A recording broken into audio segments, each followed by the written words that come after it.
اعوذ باللہ من الشیطان الرجیم، بسم اللہ الرحمن الرحیم۔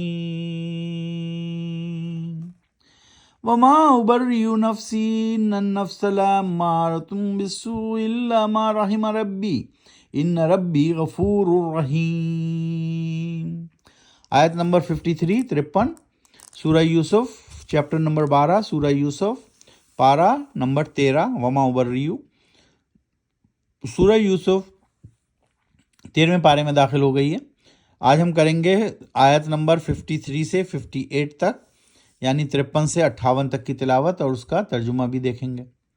53 کا ترجمہ ہے: اور نہیں بری کرتا ہوں میں اپنے نفس کو، یقیناً نفس تو اکساتا ہے بدی پر، مگر یہ کہ رحمت ہو کسی پر میرے رب کی، یقیناً میرا رب غفور الرحیم ہے۔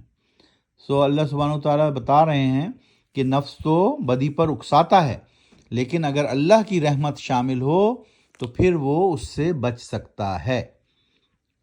54 وقال الملك ائتوني به استخلصه لنفسي فلما كلمه قال انك اليوم لدينا مكين آمين۔ اور کہا بادشاہ نے، لاؤ میرے پاس اس یوسف کو کہ مخصوص کر لوں میں اسے اپنے لیے۔ پھر جب بات کی اس یوسف سے تو کہا بادشاہ نے، یقیناً آپ آج سے ہمارے ہاں مکین و امین ہوں گے، یعنی قدر و منزلت والے امانت دار۔ یعنی اس نے ان کو بہت سراہا بادشاہ نے، اور یوسف کو اپنے پاس بلا کر اپنے محل میں رکھا اور کہا آج سے آپ ہمارے ہاں مکین و امین ہوں گے، یعنی قدر و منزلت والے صاحب ہوں گے دربار میں۔ 55 قال اجعلنی علی خزائن الارض انی حفیظ علیم۔ کہا یوسف نے، معمور کر دو مجھ کو خزانوں پر زمین مصر کے، یقیناً میں ہوں حفیظ علیم، حفاظت کرنے والا اور علم والا۔ 56 دیکھیں کہاں اس کے بھائیوں نے حضرت یوسف علیہ السلام کو کنویں میں ڈال دیا تھا، اور کہاں وہ مصر کے بادشاہ کے سامنے ہے، اور مصر کا بادشاہ اس کو سب کچھ دینے کو تیار ہے اور کہہ رہا ہے آپ قدر و منزلت والے ہیں۔ اور یوسف علیہ السلام نے کہا کہ مجھے معمور کر دو تم خزانوں پر مصر کے، یقیناً میں ہوں حفیظ علیم، حفاظت کرنے والا اور علم والا۔ وَكَذَلِكَ مَكَّنَّا لِيُوسُفَ فِي الْأَرْضِ يَتَبَوَّأُ مِنْهَا حَيْثُ يَشَاءُ نُصِيبُ بِرَحْمَتِنَا مَن نَّشَاءُ وَلَا نُضِيعُ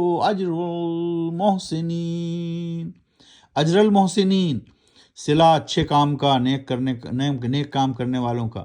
اور اس طرح مقام بنایا، کس نے مقام بنایا؟ حضرت یوسف علیہ السلام نے۔ لیکن کس نے مقام دلایا؟ اللہ سبحانہ وتعالیٰ نے اقتدار عطا کیا ہم نے یوسف کو ملک مصر میں، تاکہ وہ جگہ بنائیں اپنے لیے اس میں جیسے وہ چاہیں۔ نوازتے ہیں ہم اپنی رحمت سے جسے چاہیں، اور نہیں کرتے ضائع ہم اجر المحسنین، اچھے کام اور نیک کام کرنے والوں کا صلہ ضرور دے کر رہتا ہے اللہ سبحانہ وتعالیٰ۔ تو ایک طرف آپ سوچیں کہ یوسف علیہ السلام کو اس کے بھائیوں نے اندھے کنویں میں دھکیل دیا تھا، وہاں سے ہوتے ہوئے اور کہاں وہ پہنچے؟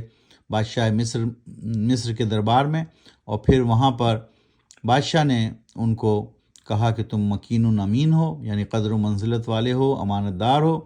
اس طرح ان کو ایک بڑا رتبہ ملا اور اقتدار عطا کیا اللہ سبحانہ وتعالیٰ نے۔ تو اللہ سبحانہ وتعالیٰ اس تمام واقعے کو بیان کرنے کے بعد یہی فرما رہے ہیں کہ دیکھو ہم نوازتے ہیں جس کو چاہیں اور نہیں ضائع کرتے اجر نیکوکاروں کا۔ وَلَا أَجْرُ الْآخِرَةِ خَيْرٌ لِّلَّذِينَ آمَنُوا وَكَانُوا يَتَّقُونَ، اور یقیناً اجر آخرت کا ہے خیر، بہت بہتر ان لوگوں کے لیے جو ایمان لاتے ہیں اور وہ اپناتے ہیں رویہ تقوی کا، ڈر یعنی محبت اللہ کی۔ تقوی کیا ہے؟ ڈر ہے اللہ کا اور محبت ہے اللہ کی، یہ ہے تقوی۔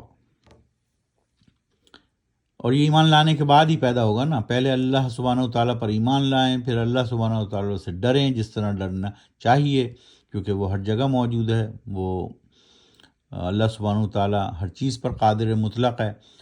تو آیت نمبر 58 وجاء إخوة يوسف فدخلوا عليه فعرفهم وهم له منكرون، اور آئے بھائی یوسف کے پھر حاضر ہوئے وہ اس یوسف کے ہاں مصر میں، تو پہچان لیا اس یوسف نے ان کو، پھر وہ یوسف کے بھائی پہچان نہ سکے اس کو۔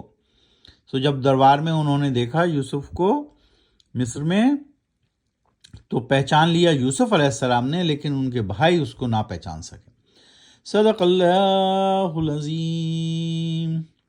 تو آج ہم نے اس طرح 53 سے 58 تک کی تلاوت کی اور اس کا ترجمہ بھی پڑھا۔ آج ہم سورت دہرا لیتے ہیں، کیونکہ ابھی ہم کون سی سورت پڑھ رہے ہیں؟ سورہ یوسف، 12ویں سورت ہے یہ۔ پہلی سورت ہم نے پڑھی سورہ فاتحہ، دوسری سورت سورہ بقرہ، تیسری سورت سورہ آل عمران، چوتھی سورت سورہ نساء، پانچویں سورت سورہ مائدہ، چھٹی سورت سورہ الانعام، ساتویں سورت سورہ الاعراف، آٹھویں سورت سورہ انفال، نویں سورت سورہ توبہ، 10ویں سورت سورہ یونس، 11ویں سورت سورہ ہود، اور ابھی ہم 12ویں سورت میں ہیں جس کا نام ہے سورہ یوسف۔ 12ویں سورہ یوسف۔ قرآن شریف کو سمجھ کر پڑھیے، آہستہ آہستہ پڑھیے، قرآن و سنت کو اپنی زندگی میں نافذ کیجیے، اپنے اہل خانہ کو، اپنے دوست احباب میں ترویج کیجیے کہ اپنی زندگی قرآن و سنت کے مطابق بسر کریں۔ قرآن شریف کو روزانہ پڑھیے اور معنوں کے ساتھ پڑھیے۔ وما علینا الا البلاغ۔ صدق اللہ العظیم۔